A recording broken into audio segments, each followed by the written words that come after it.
সব তীর্থ বারবার, কিন্তু গঙ্গাসাগর একবার। শুরু হচ্ছে আমার চ্যানেলের নতুন আরেকটি ব্লগ। আজকের পর্ব 8 থেকে 80 সবার কাছেই খুব প্রিয়। দীঘা, পুরী, দার্জিলিং বাদে বাঙালির জীবনে একবার হলেও এই জায়গায় যাওয়ার জন্য প্রাণ নেচে ওঠে। তাই আপনাদের আনন্দ দিতে আজ আমি চলেছি কলকাতা থেকে গঙ্গাসাগরের পথে। আজকে জার্নিতে থাকবে বিলাসবহুল ক্রুজ থেকে লোকাল ট্রেনের অভিজ্ঞতা। আজ দেখবেন কিভাবে আমি গঙ্গাসাগর পৌঁছলাম, সেখানে আমার নিজস্ব অভিজ্ঞতা, কপিল মুনির আশ্রম, আর তার সাথে অবশ্যই সাগরের জলে পুণ্য স্নানের অভিজ্ঞতা। তাহলে চলুন শুরু করা যাক আজকের পর্ব।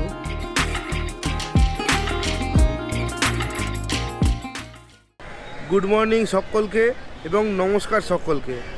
আজ 25শে ডিসেম্বর 2023। আজ হচ্ছে বড়দিন, যিশুর জন্মদিন। আর এখন সময় হয়েছে ভোর 5:30, আর আমি দাঁড়িয়ে আছি হচ্ছে শিয়ালদা স্টেশনে। আর জার্নি হতে চলেছে হচ্ছে কলকাতা থেকে গঙ্গাসাগর। এখান থেকে শিয়ালদা থেকে ট্রেনে করে যাব হচ্ছে আপনার ডায়মন্ড হারবার। ওখান থেকে ক্রুজে করে যাব হচ্ছে গঙ্গাসাগর। তো আশা করছি আজকের জার্নিটা আপনাদের খুব ভালো লাগবে। ভিডিওটা শেষ পর্যন্ত দেখবেন। আর চ্যানেলে নতুন হয়ে থাকলে কিন্তু অবশ্যই চ্যানেলটা সাবস্ক্রাইব করে দেবেন। এটা আমার প্রত্যেকটা ভ্লগে একই রিকোয়েস্ট থাকে, একটু সাবস্ক্রাইবটা অন্তত করে দেবেন, যাতে একটু মোটিভেটেড হয়ে নতুন নতুন কিছু ভিডিও বানানোর চেষ্টা করি। এর আগে এর পরবর্তীকালে আরও নতুন নতুন অনেক জায়গার ভিডিও আসছে। চ্যানেলের সাথে জুড়ে থাকুন আর কমেন্ট করে অবশ্যই জানাবেন যে নতুন কোন কোন জায়গার ভিডিও দেখতে চাইছেন, বা অন্য কোনো রকম মন্তব্য থাকলে সেগুলোও কিন্তু কমেন্ট করে জানাতে কিন্তু ভুলবেন না। তাহলে চলুন এবার শিয়ালদা স্টেশনের সাউথ সেকশনের ভিতর যাওয়া যাক। ওখানেই ট্রেন, টাইম এখনও বহুত আছে। গিয়ে বসে থাকি ওখানে, দিয়ে ট্রেনে উঠে আপনাদের সাথে আবার কথাবার্তা হচ্ছে। 15 টাকা দিয়ে টিকিট কাটলাম ডায়মন্ড হারবার পর্যন্ত। এবার চলুন স্টেশনের ভিতর ঢোকা যাক। 15 নম্বর প্ল্যাটফর্মে ডায়মন্ড হারবার লোকাল দিয়েছিল। আমি একদম ট্রেনে এসে বসে পড়েছি। ট্রেনে ছাড়ার টাইম হচ্ছে 6:24 সকাল, আর ডায়মন্ড হারবার পৌঁছবে গিয়ে সকাল 8:03। সময় 6:24। আমাদের এই শিয়ালদা ডায়মন্ড হারবার লোকাল ছেড়ে দিল শিয়ালদা স্টেশন থেকে। 60 কিলোমিটার দূরত্ব হচ্ছে শিয়ালদা থেকে ডায়মন্ড হারবারে। 8:03 গিয়ে পৌঁছাবে ডায়মন্ড হারবার। তাহলে চলুন ছোট ছোট মুহূর্ত করে ট্রেনের মধ্যে থেকে কিছু ভিডিও দেখিয়ে আপনাদেরকে পৌঁছে যাব হচ্ছে সোজা ডায়মন্ড হারবারে।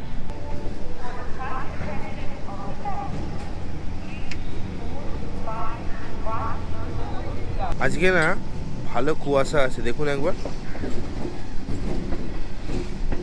দেখলেন? ভালো কুয়াশা আছে। চলুন আর বাইরে দাঁড়াবো না, হিম পড়ছে, ঠান্ডা লেগে গেলে এখন মুশকিল হয়ে যাবে। কেননা পরের সপ্তাহে আবার একটা ট্রিপ আছে নতুন। এখন গিয়ে ভেতরে বসি, তারপরে আপনাদের সাথে আবার পরে গিয়ে কথা বলছি। আপনারা যারা গঙ্গাসাগর যাবেন কাকদ্বীপ হয়ে, তারা সকাল 5:20, 7:14, 11:50 শিয়ালদা নামখানা লোকাল ধরে কাকদ্বীপ পৌঁছে যান। আর আপনারা যারা ডায়মন্ড হারবার হয়ে যেতে চান, ক্রুজে করে যেতে চান, তাদের জন্য সবচেয়ে ভালো ট্রেন হচ্ছে সকালবেলা 6:24, 6:55 আর 7:20। সময় সকাল 8:10, 7 মিনিট লেটে আমাদের ট্রেন তার অন্তিম গন্তব্য ডায়মন্ড হারবারে পৌঁছে গেল। এবারে এখন আমি যেহেতু ক্রুজে যাব, ক্রুজের টাইম হচ্ছে 9:30। দেরি সময় আছে এখনও অনেক। এখন টিফিন করব, টিফিন করে লঞ্চ ঘাটে যাব। এখন আমি হাঁটছি হচ্ছে ফুটপাথ ধরে, ওই জেটি ঘাটের দিকে যাচ্ছি স্টেশন থেকে হেঁটে। স্টেশন থেকে 850 মিটার মতো ডিস্টেন্স, 10-12 মিনিট লাগে হেঁটে। আমাদের ক্রুজ হচ্ছে ধরুন সকাল 9:30 ছাড়বে। এবার ট্রেন এসে গেছে 8:30টার সময়।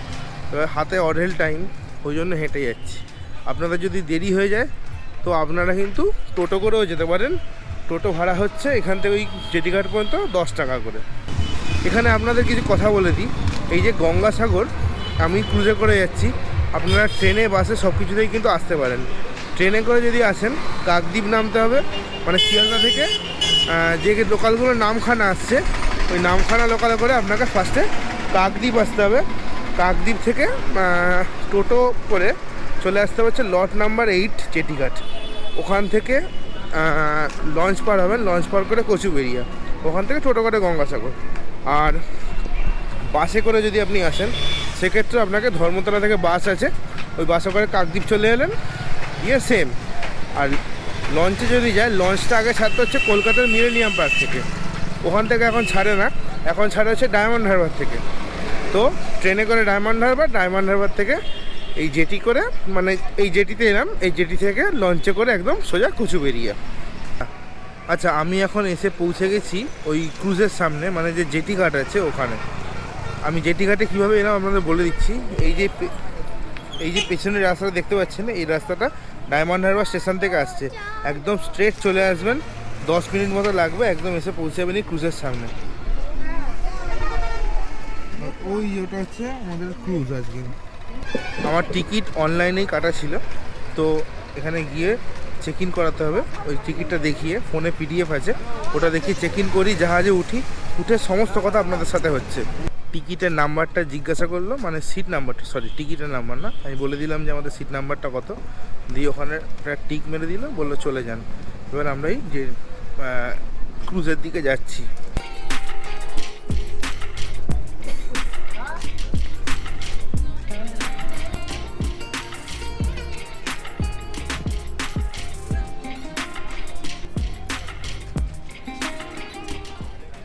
চলুন এবারে ভিতরে গিয়ে বসা যাক। আজকে আমার বুকিং হচ্ছে ইকোনমি ক্লাসে, তো ভেতরে যাই, ভেতরে গিয়ে দেখাচ্ছি আপনাদের সবাই, সব কিছু দেখাচ্ছি ভেতরে গিয়ে।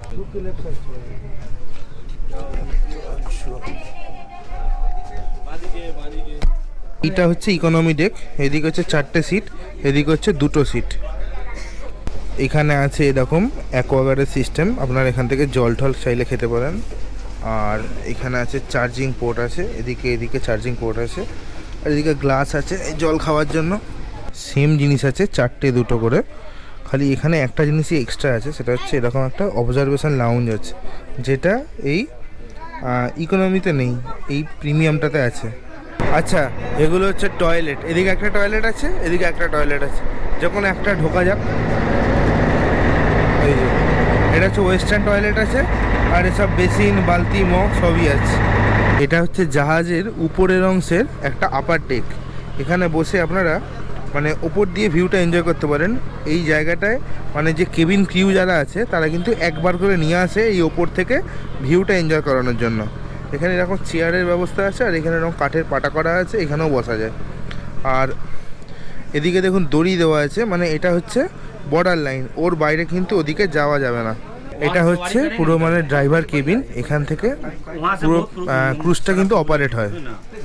এই हमारा कैप्टन साहब, कैप्टन साहब का नाम শেখ এবাদত। কত বছর ধরে চালাচ্ছেন? আজ 2 বছর। 2 বছর ধরে চালাচ্ছেন। আর যেতে কতক্ষণ লাগছে আমাদের? যেতে 1 ঘন্টা 45 মিনিট, আর কুয়াশা টুয়াশা কিছু হলে তখন 2 ঘন্টা লাগে আর কি। আচ্ছা আচ্ছা আচ্ছা আচ্ছা। ইনি হচ্ছেন অ্যাসিস্ট্যান্ট ক্যাপ্টেন সাহেব, আপনার নাম? ফিরোজউদ্দিন শেখ। কত বছর ধরে চালাচ্ছেন? আমি এখানে জয়েন করেছি 2 মাস আগে। আমাদের এক্সপিরিয়েন্স মেরিন লাইনে ফ্রম 98। আচ্ছা, এখন সময় হচ্ছে 9:47। 9:30 টাইম ছিল ছাড়ার, 17 মিনিট লেটে আমাদের এই যে ক্রুজ ছেড়ে দিল কচুবেড়িয়ার উদ্দেশ্যে, মানে গঙ্গাসাগরের উদ্দেশ্যে। 17 মিনিট মতো লেট ছিল, প্যাসেঞ্জাররা একটু খেপে গেছিলো যে কেন এত লেট হচ্ছে। যাই হোক, ক্যাপ্টেন আর অ্যাসিস্ট্যান্ট ক্যাপ্টেন বলে দিল যে এই সামনে বলছিল ট্রাফিক আছে, মানে জাহাজ ছিল বলে সেই জন্য লেট হচ্ছিল। যাই হোক, এবার আপনারা এই সুন্দর যাত্রা এনজয় করুন আমার সাথে ভার্চুয়ালি আমার ক্যামেরার মাধ্যমে। ख्वाब जो मेरे अब इनको बना दे बाहों में तेरे दे जगह। अब मुझे बोलना है सारी वो जो बातें दिल में है, তোমাকে চাইছি আরো বেশি, কি করে বলবো ভালোবাসি, কে अब खोलना है सारी वो जो राज दिल में है, তোমার ঠোঁটে মুচকি হাসি আমি বড্ড ভালোবাসি। जो भी है ये सिलसिले ऐसे ही चलते रहे। বলো তোমার জার্নি কেমন লাগছে? My journey is very good. আর কিছু? Huh? আর কিছু? No, no, no, sir. এইটুকুনি? अब मुझे मुझे बोलना है सारी वो जो बातें दिल में है তোমাকে চাইছি আরো বেশি কি করে বলবো ভালোবাসি কে अब खोलना है सारी वो जो राज তোমার জার্নি কেমন লাগছে বলো? খুব ভালো লাগছে। আর কিছু? আর কি বলবো, এরকম অভিজ্ঞতা প্রথম। আর যে টাকাটা ভাড়া নিয়েছে তোমার কি মনে হচ্ছে ঠিকঠাক? আমি তো সেটা বলতে পারবো না কত ভাড়া নিয়েছে ভাড়ার মালিক। কেটেছে, হ্যাঁ, ছেলে কেটেছে। আমার খুব ভালো লাগছে, খারাপ নয়। আগেও গিয়েছি 2-3 বার, তবে এটাতেই ফার্স্ট টাইম। আমার প্রথম ভালো জার্নি, ভালো লাগছে, অভিজ্ঞতাও সুন্দর। আচ্ছা, তুমি বলো যে তোমার এই শিপে জার্নি করে কেমন লাগছে? খুব ভালো লাগছে, একটা সুন্দর অভিজ্ঞতা হলো। একদম চারদিকে জলের মধ্যে বড় বড় জাহাজ ফাজে দেখতে পাচ্ছি, ভালো লাগছে, বেশ সুন্দর, অ্যারেঞ্জমেন্টও খুব ভালো, আর যে টাকাটা ভাড়া নিয়েছে সেটা কি ওয়ার্থিট? একদম ভালো, একদম ভালো। আচ্ছা, আপনাদেরকে ভাড়াটা বলে দিই, মানে ডায়মন্ড হারবার থেকে আপ টু কচুবেরিয়া পর্যন্ত ইকোনমি ক্লাস, মানে আমি যেটাতে আছি ওটার ভাড়া পড়েছে হচ্ছে 498 টাকা, আর তার সাথে কিছু জিএসটি অ্যাড হয়ে ওই 513 টাকার মতো পড়েছে। আর যদি আপনি ওই প্রিমিয়াম বা বিজনেস ক্লাসে যান তো ওখানে ভাড়া পড়বে মোটামুটি ধরুন ওই 600 টাকার কাছাকাছি, আর ওই 650 টাকা জিএসটি নিয়ে পড়বে। এটা হচ্ছে ভাড়া। আর এই ভাড়ার মধ্যে কিন্তু কোনো রকম টিফিন ইনক্লুড নেই, মানে ব্রেকফাস্ট ইনক্লুড নেই। ব্রেকফাস্ট যদি নিতে হয়, এই যারা কেবিনের মধ্যে আছে, মানে কেবিন ক্রু যারা আছে ওদেরকে বলবেন, ওরাই ব্রেকফাস্টের অ্যারেঞ্জমেন্ট করে দেবে। 100 টাকা করে হচ্ছে ব্রেকফাস্টের দাম। এই ক্রুজটা যখন ওই মিলেনিয়াম পার্ক থেকে চলতো তখন এটার ভাড়া ছিল ওই 1300 টাকা মতো, মানে ইকোনমিটার কথা বলছি। আর তখন কিন্তু এর সাথে ব্রেকফাস্ট কিন্তু দেওয়া হতো। আর এখন ভাড়াটা কম করে দিয়েছে, যেহেতু ডায়মন্ড হারবার থেকে চলছে, অনেকটা ডিস্টেন্স কমে গেছে, আর ওই জন্য ব্রেকফাস্টটাও এখানে বাদ দিয়ে দিয়েছে এখন। এটা হচ্ছে ব্যাপার। আর এই যে কাজগুলো আছে না, কাজগুলো কিন্তু অতটা পরিষ্কার করেনি, মানে মাঝে মাঝে একটু দাগ আছে, মানে ভিডিও করতে গেলে একটু মুশকিল হচ্ছে। এবার আপনারা দেখতে পাবেন হচ্ছে ঘোড়ামারা দ্বীপ। ঘোড়ামারা দ্বীপটা ডান দিকে পড়বে। আমি বাইরে যাই, বাইরে গিয়ে আপনাদেরকে দেখাচ্ছি।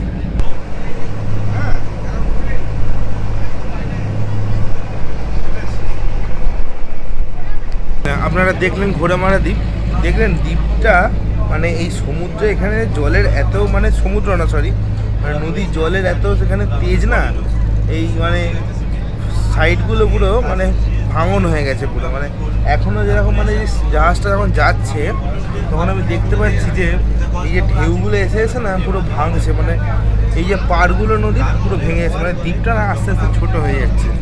আপনারা ঘোড়ামারা দ্বীপটা দেখলেন, শেষ হয়ে গেল ঘোড়ামারা দ্বীপ।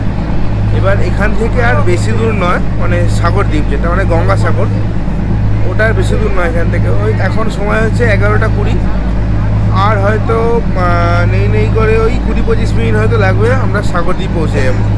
সময় এখন সকাল 11:47। আমি পৌঁছে গেলাম আমার আজকের ডেস্টিনেশন কচুবেরিয়া, মানে সাগরদ্বীপ আইল্যান্ডে। 2 ঘন্টা মতো লাগলো। মানে এখানে এলসিডি ঘাট বলে একটা ঘাট আছে, আর এই 1 নম্বর যে ঘাটটা, মানে যেটা নর্মাল লোকেদের জন্য, মানে যারা কাকদ্বীপ থেকে ভেসেল আসছে ওইখানে নামালো। কেননা আজকে প্রচুর জোয়ার, ওখানে জল উঠে যাচ্ছিলো, মানে প্যাসেঞ্জারদের যেহেতু রিস্ক না হয় যাতে, সেই কারণে এইখানটা নামালো। এবার চলুন এবার বাইরে যাই, বাইরে গিয়ে একটা অটো বা টোটো বা বাস যাই পাই তাইতে করে একদম পুরো গঙ্গাসাগর যাই আর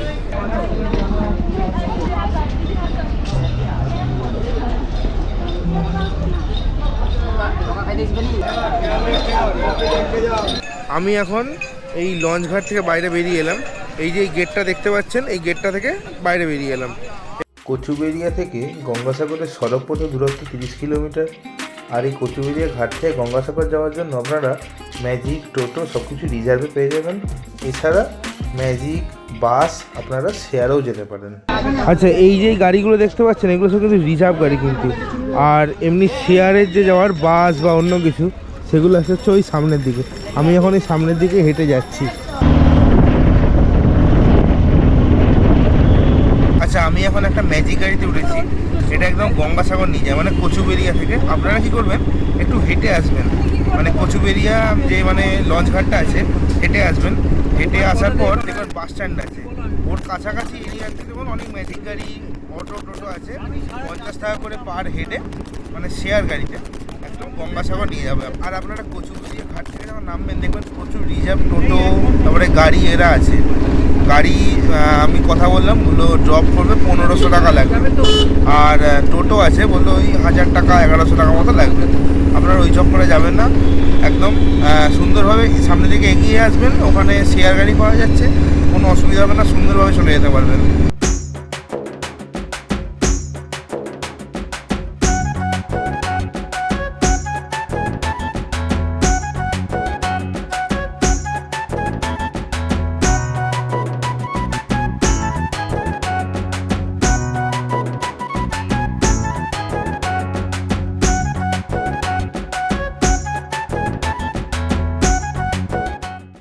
আচ্ছা, এখন আমি এসে পৌঁছে গেছি এই গঙ্গাসাগরের যে বাস স্ট্যান্ড আছে ওইখানে।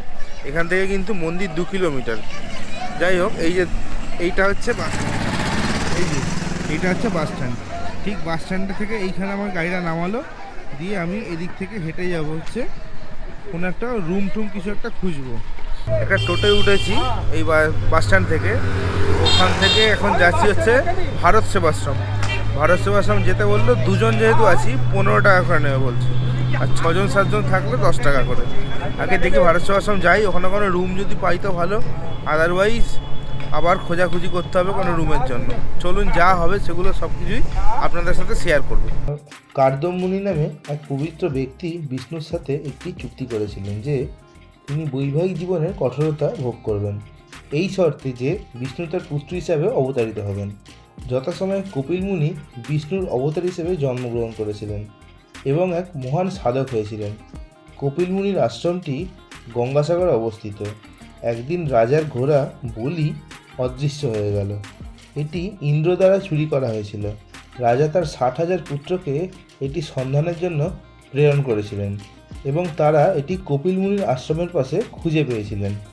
তখন তার ছেলেরা তাকেই ভুল বুঝতে শুরু করেন এবং তিনি তার মিথ্যা ক্রোধে অভিযোগের কারণে ছেলেদের ছাইয়ে পুড়িয়ে মেরে ফেলেছিলেন এবং তাদের প্রাণকে নরকে প্রেরণ করেছিলেন। পরে রাজা সাগরের পুত্রদের প্রতি সমবেদনা প্রকাশ করে। কপিল মুনি রাজা সাগরের বংশধরদের প্রার্থনা স্বীকার করেছিলেন। গভীর ধ্যানের মাধ্যমে রাজা ভাগীরথ শিবকে বলেন যে গঙ্গাকে নিচে নামার জন্য এবং 60,000 পুত্রকে মুক্তি দেওয়ার জন্য, এবং তারপর তারা মোক্ষ লাভ করেন এবং স্বর্গে উঠে যান। কিন্তু গঙ্গা নদী পৃথিবীতেই থেকে যায়। প্রতি বছর মকর সংক্রান্তির দিন কয়েক লক্ষ হিন্দু গঙ্গা ও বঙ্গোপসাগরের সঙ্গমে পবিত্র ডুব নিতে ভিড় জমায় এবং কপিল মুনি মন্দিরে পূজা করতে আসেন। আচ্ছা, আমার কপিল মুনির মন্দির দেখা কমপ্লিট। মন্দির দর্শন ঠিকঠাকই ছিল, কিন্তু এখানে এসে না একটা জিনিস আমার একদমই ভালো লাগেনি। মানে কি বলবো, মানে সুযোগ পেলে মানুষ কীরকম গলা কাটে। নর্মাল ওই ভারত সেবাশ্রম সংঘের সামনেই একটা গেস্ট হাউস ছিল, ওখানে ঢুকলাম, বা আরও কিছু গেস্ট হাউস ছিল, ওখানে ঢুকলাম, প্রচুর রোদ, বুঝতে পারছেন তো। দিয়ে ওখান থেকে মানে কি বলবো আপনাদের, বলছে কি অকেশনালি, মানে এখন যেহেতু ওই পৌষ মাস পড়ে গেছে আর কিছুদিন বাদেই মকর সংক্রান্তি, বলছে রুম রেন্ট হচ্ছে 3000 টাকা, আর এমনি অফ সিজনের রুম রেন্ট হচ্ছে 1000 টাকা। এই হচ্ছে ব্যাপার। তো আজকে আমি যে প্ল্যানে এসেছিলাম, আমি ভেবেছিলাম যে আজকে মানে প্রথম 2টো ভিডিও বানাবো গঙ্গাসাগর নিয়ে। একটা হচ্ছে এই ক্রুজের জার্নিটা, আরও একটা হচ্ছে আপনার ওই মানে এই জায়গাটা ঘুরে দেখাবো আপনাদের। তো সেইটা মনে হচ্ছে না হবে, আমি বিকালেই ফিরে যাবো আজকে, এখানে 3000 টাকা দিয়ে ওই রুমে থেকে পোষাবে না, সত্যি কথা বলতে। যাই হোক, মন্দির দর্শন ভালো হয়েছে। এবার আমরা যাচ্ছি হচ্ছে ওই সামনে সাগর আছে, ওখানে গিয়ে একটু চান টান করবো, করে দিয়ে লাঞ্চ করে ব্যাক করে যাবো আজকে। আর এই যে মন্দির থেকে যে সমুদ্রের দিকে রাস্তাটা, তার দুদিকে দেখুন প্রচুর দোকান পাবেন, কেনাকাটা করার, খাওয়া দাওয়া করার প্রচুর দোকান, কোনোটাই আপনাদের কোনো অসুবিধা হবে না। আমি এখন একটা গাছের তলায় বসে আছি। এই গাছের তলায় বসে আপনাদেরকে কিছু কথা বলতে চাই। কথাগুলো এরকম যে, ব্যাপারটা হচ্ছে আপনারা যদি মানে অনলাইনে বুকিং করে আসেন এই সমস্ত ধর্মশালা বা যাই যেগুলোই বলুন না কেন, যেগুলো আছে, তাহলে আমি বলবো যে একদিন থাকাটা ঠিক আছে। এখানে কিন্তু কপিল মুনির আশ্রম ছাড়া কিন্তু কিচ্ছু নেই, এটা হচ্ছে প্রথম কথা। কেননা আমি যে গাড়ি করে এসেছি সেই গাড়ির ড্রাইভারই বললো যে এখানে কপিল মুনির আশ্রম ছাড়া কিন্তু কিচ্ছু দেখার নেই। আর যেগুলো মন্দিরগুলো আছে ওগুলো কিন্তু পুরো লোক ঠকানো, মানে সেই মন্দিরে হয়তো কিছুই নেই কিন্তু তাও নিয়ে যাবে, এগুলো স্পট হিসাবে দেখাবে। আমি যে মানে ক্রুজে করে এলাম সেই ক্রুজে কিন্তু অনেক লোকই কিন্তু ফিরে যাচ্ছে, মানে কিন্তু কেউ থাকছে না। এটা হচ্ছে 1 নম্বর পয়েন্ট। আর 2 নম্বর পয়েন্ট হচ্ছে আপনারা যদি মানে ওরকম বুকিং না পান তাহলে কিন্তু কী করবেন, আসুন, এসে 250 টাকা টোটো ভাড়া নেয়। এটা পুরোটাই সাগরটাকে ওই সাগরে চান করবেন, করে কপিল মুনির আশ্রমে পুজো দেবেন, দিয়ে বেরিয়ে যাবেন, মানে সেটা ওই কচুবেড়িয়া চলে যাবেন। তারপরে আপনি ভেসেল পার করে কাকদ্বীপও যেতে পারেন, আবার ওই ক্রুজ বুকিং থাকলে ক্রুজে করে ডায়মন্ড হারবারে চলে যেতে পারেন। আমিও এখন কিন্তু ওইটাই করব, মানে কাকদ্বীপ চলে যাব এখান থেকে। আমি তো ক্রুজে এসেছি ডায়মন্ড হারবার থেকে, এবারে মানে নর্মাল যে লঞ্চগুলো হয় ওগুলো করে চলে যাব হচ্ছে কাকদ্বীপ। এটা হচ্ছে ফ্যাক্ট, আর কিছু না। মানে এখানে থাকবো না, 3000 টাকা দিয়ে থাকার কোনো মানে এখানে আমি খুঁজে পাচ্ছি না। আর রুমের যা অবস্থা কোনো মানে হয় না। আর এখানে তেমন কিছু দেখার নেই বলে আমি এই রিক্সা নিলাম। যদি তেমন কিছু থাকতো অবশ্যই আমি চেষ্টা করতাম যে হ্যাঁ এখন একটা ধর্মশালা বা কিছু ব্যবস্থা করার। যাই হোক, চলুন এখন সাগরে যাই। সাগরে গিয়ে একটু সাগর পাড়ে আইসা আমার মাতাল লাগে করি, চলুন। এখন আমি এসে গেছি এই সাগর পাড়ে। যাই হোক, আমার কিন্তু মন কিন্তু মাতাল করছে না। যাই হোক, একটুখানি জলটা ছিটিয়ে আসি মাথায়, এসছি যখন এতটা দূর। আর এই যে এগুলো পুরো না কনস্ট্রাকশান হচ্ছে চারিদিকে, দেখুন এই যে পিছনে পুরো কনস্ট্রাকশান হচ্ছে, মানে যেহেতু সামনে মকর সংক্রান্তির মেলা সেই জন্য কিন্তু পুরো কনস্ট্রাকশানে আছে। আগে সাগরে যাই, এখানে জল খুব নোংরা, মানে একদম শান্ত তো, আর পুরো গোটা মাছের গন্ধে ভর্তি। যাই হোক, একটুখানি ছিটিয়ে আসি জল গায়ে। মন্দিরের বাইরে এরকম প্রচুর পুজোর ডালা ফালার দোকান আছে। আপনারা এখান থেকে ডালা ঠালা কিনে নিয়ে, দেখুন এখানে ডালা ঠালার দোকান আছে, সব কিনে নিয়ে মন্দিরে পুজো দিতে পারেন। আর ঠিক মন্দিরের পাশেই দেখুন এরকম একটা ধর্মশালা আছে। এই ধর্মশালাটা কিন্তু পুরোপুরি ফ্রি, এখানে কোনো মানে ওরকম টাকা পয়সা দিতে হবে তার কোনো ব্যাপার নেই। এটা হচ্ছে পুরোটা ডোনেশনের উপরে, মানে আপনি যতটা ইচ্ছা খুশি এখানে ডোনেট করতে পারেন। আচ্ছা, এখন একটা টোটোতে চেপে বসেছি, মানে ওই সাগর থেকে জল ছিটিয়ে নিয়ে তারপরে একটু নকুলদানা খেয়ে, মানে কপিল মুনির যে প্রসাদ সেই নকুলদানা খেয়ে একটা টোটোতে উঠে পড়েছি। এখান থেকে 10 টাকা করে ভাড়া নিচ্ছে, একদম ওই বাস স্ট্যান্ডে নামিয়ে দেবে, মানে যেখান থেকে ওই কচুবেড়িয়া থেকে যেখানে এসে নেমেছিলাম ওখানে, দিয়ে ওখানে আজকে দুপুরবেলা কিছু খাওয়া দাওয়া করবো টুকিটাকি, দিয়ে কচুবেড়িয়া চলে যাব। চলুন তাহলে বাস স্ট্যান্ডে গিয়ে দেখা হচ্ছে। আচ্ছা, এখন একটা টোটোতে চেপে বসেছি, মানে ওই সাগর থেকে জল ছিটিয়ে নিয়ে তারপরে একটু নকুলদানা খেয়ে, মানে কপিল মুনির যে প্রসাদ সেই নকুলদানা খেয়ে একটা টোটোতে উঠে পড়েছি। এখান থেকে 10 টাকা করে ভাড়া নিচ্ছে, একদম ওই বাস স্ট্যান্ডে নামিয়ে দেবে, মানে যেখান থেকে ওই কচুবেড়িয়া থেকে যেখানে এসে নেমেছিলাম ওখানে, দিয়ে ওখানে আজকে দুপুরবেলা কিছু খাওয়া দাওয়া করবো টুকিটাকি, দিয়ে কচুবেড়িয়া চলে যাব। চলুন তাহলে বাস স্ট্যান্ডে গিয়ে দেখা হচ্ছে। 2000 years later. আচ্ছা, এখন আমি দাঁড়িয়ে আছি হচ্ছে কাকদ্বীপ স্টেশনে। অনেক ঝড় ঝাপটা পেরিয়ে অতিক্রম করে এখন দাঁড়িয়ে কাকদ্বীপ স্টেশনে। আপনারা ভাবছেন কীভাবে কাকদ্বীপ এলো, কাকদ্বীপ আসে তাদের গল্পটা শুনুন।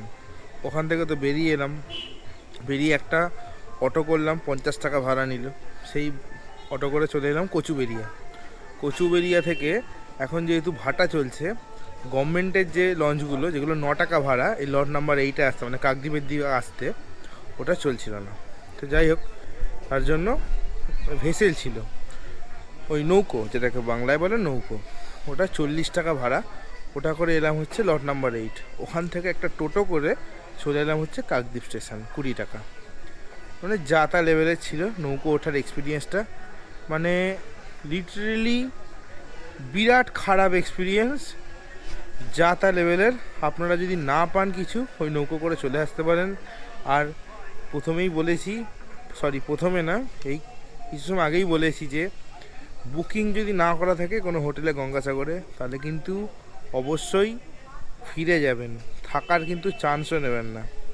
প্রচুর ইউটিউবার আমি দেখেছি প্রচুর মিথ্যে কথা বলে, প্রচুর ঢপ মারে, এবং সেরকমভাবে বিশ্বাস করে আমিও এসে লিটারেলি ঠকে গেছি। আপনারা যাতে না ঠকেন তারই ব্যবস্থা আমি করে দিলাম, আমি আপনাদেরকে সতর্ক করে দিলাম। আশা করি আপনাদের কাজে লাগবে। আর এই ভিডিওটাকে আমি আর বড় করছি না, ভিডিওটাকে এখানেই শেষ করছি। আর গঙ্গাসাগর তো মানে এই যে যাত্রাটা গঙ্গাসাগরের ট্যুরের, এটা দুটো ভ্লগ করার ইচ্ছা ছিল, এটা একটা ভ্লগেই হচ্ছে, কেননা প্ল্যান অনুযায়ী কিছু হয়নি। যাই হোক, একটাই থাকুক ব্লগ। আর ভিডিওটা যদি এই পর্যন্ত ভালো লেগে থাকে তাহলে অবশ্যই একটি লাইক করবেন, কমেন্ট করবেন, আর চ্যানেলে নতুন হয়ে থাকলে অবশ্যই চ্যানেলটিকে সাবস্ক্রাইব করে পাশে থাকা অনুরোধ রইল। আর সাবস্ক্রাইব করার সময় পাশে থাকা বেল আইকনটি অবশ্যই টিপে দেবেন এবং অল বাটনে প্রেস করে দেবেন, যাতে আমি নতুন কোনো ভিডিও ছাড়লে আপনি সঙ্গে সঙ্গে তার নোটিফিকেশান আপনার ফোনে পেয়ে যান। তাহলে আজকে চলি, দেখা হচ্ছে আবার নতুন কোনো ব্লগে, নতুন কোনো জার্নি নিয়ে। ততক্ষণ পর্যন্ত ভালো থাকবেন, সুস্থ থাকবেন আর ঘুরতে থাকবেন।